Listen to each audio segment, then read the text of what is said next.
Well, hello everyone. It is April and it's time for me to be accountable. We're going to go over my 2021 reading goals and see how I'm doing with them because I really haven't been looking at them through the year.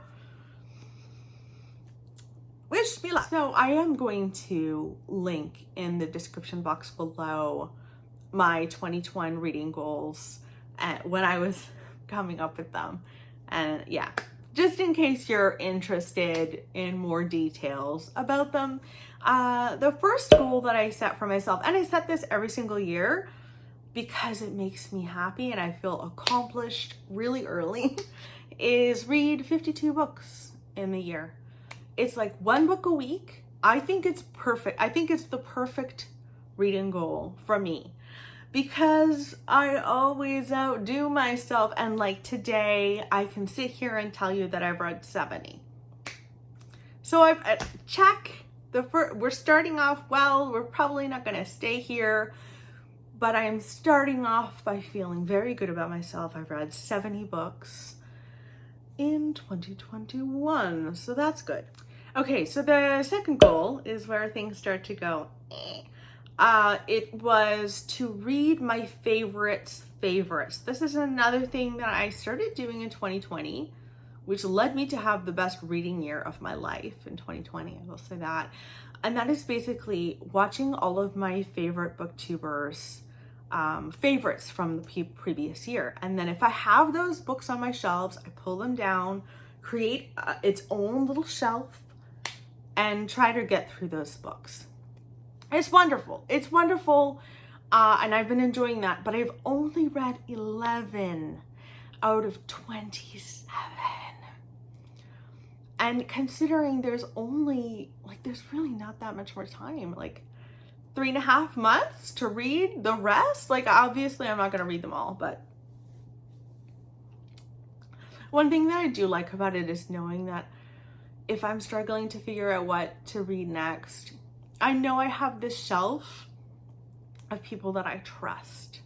Yeah, I do think next year, note to self for later, April, I think next year I'm going to dwindle that list of favorites down a little bit because I had so many people. There's so many booktubers I absolutely adore, and I'm gonna link that video as well in the description box below. But there's almost too many people, and I even added a blogger onto the list. Why did I do that? I'm gonna just dwindle it down a little bit. And yeah, but yeah, 11 of 27 is not great. I'll work on that. My third goal was to read 6 classics. They could be true classics or modern classics. And I'm not doing so bad on this. I've read 4. So I read The House Opposite by Barbara Noble. World War II story. Really loved that book. I read Kindred by Octavia Butler. Modern classic to the max. Incredible story. Sci-fi. Loved that. I read Wives and Daughters and also Picnic at Hanging Rock, which I didn't really love. But I will say that I think reading more classics via audio is one of the best ways for me to read classics. I listened to Wives and Daughters and really enjoyed that experience. So I think I'd like to do that more. But I only have 2 more and I feel like I can reach this goal. I just have to set my mind to it and I think I can do it. Okay, goal number 4. Ooh, it's complete the series that you start in a year. Okay, so I'll go through what's been going on. I have completed 3 series this year. Bird Box, some of them are duologies. So Bird Box has a sequel called Mallory. I read Mallory. It wasn't necessary. I also read all of Lockwood & Co. I listened to them all on audio and best decision of my life. Absolutely wonderful. YA, which you know me, I'm not a YA person a lot of the time, but this just rocked my world. It was a bit spooky at times. I loved that. And I could see myself rereading that whole series on audio again. And then I read the duology for Dear Mrs. Bird. Actually, it could be more. I don't know if she's coming out with more in this series, but I read Dear Mrs. Bird and a while ago, and then she came out with Yours Cheerfully. I didn't really love it.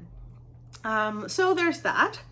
Now, I did start reading Anne of Green Gables last year, and then I continued the series, but I think I've decided to just DNF it. I really wasn't enjoying it. It was getting more and more religious, and Anne was acting less and less like herself and more like Marilla. And I was like, no, you're two distinct people.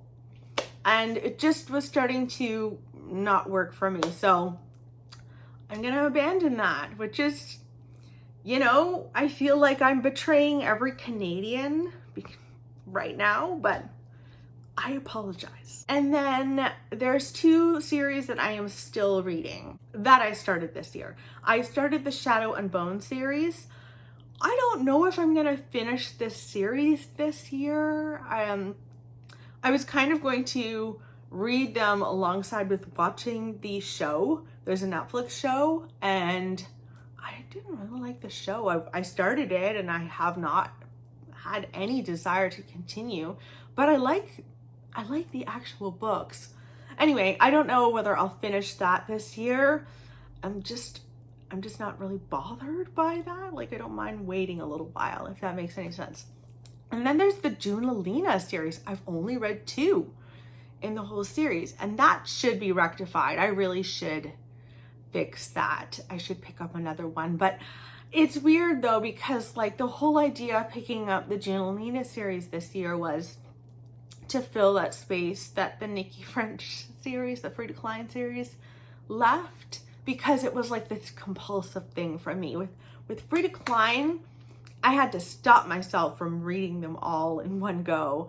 I had to I really wanted to savor them because I just enjoyed them so much. And with Junalina, okay, so the second book I hated. I enjoyed the first. It was good, not like Frida, but it was good. The second I really didn't like, and so I kind of stopped there, but I do want to read more. I'm just not, there's just not the compulsion, you know? So I feel like I'm all over the place with this series that I'm reading. I'm not doing horribly, I'm not doing fantastic. Maybe this isn't such a big goal.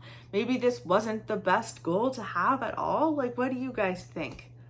Anyway, my 5th goal was to read diversely, and I think I've done fairly well with this.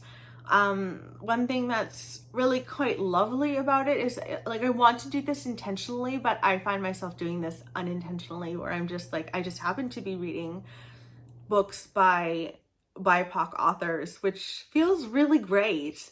It's just like this, I'm just attracted to those books. And yeah, I feel like I'm doing really, really well with this. So I'm gonna just keep doing this. I think this is a goal that I would like to have every year, because I just think it's really important for me to do that. Okay, and then my last goal was to read 4 self-help books, and I've only read 3, and the 3rd is a reread that I'm currently reading. So I read The Path Made Clear. I read An Edited Life, which is that self-help. It's more of an organization book. And then I'm currently reading The Gifts of Imperfections by Brené Brown. It's a reread. I love that book. But I have a lot more self-help that I've been interested in, and I've been picking up more. So I definitely should be reaching this goal. I just need to remind myself sometimes to put down the fiction and pick up a book that is going to make you reflect on yourself. Yeah, so something I definitely need to work a little bit harder on, but I have a lot of faith that I'll be able to do that. Those are my goals for 2021. I feel like I'm doing okay, not great. But let me know in the comments below if you have any 2021 goals and how you're doing with them. Reading goals in particular. And maybe this isn't a necessary thing. I don't know. But I definitely know that first goal, 52 books in a year, makes me feel on fire every single year. Set the bar low, you feel good. That's weird. That's what it ends up with. Anyway, I hope you guys are doing well. I'll talk to you tomorrow. Goodbye.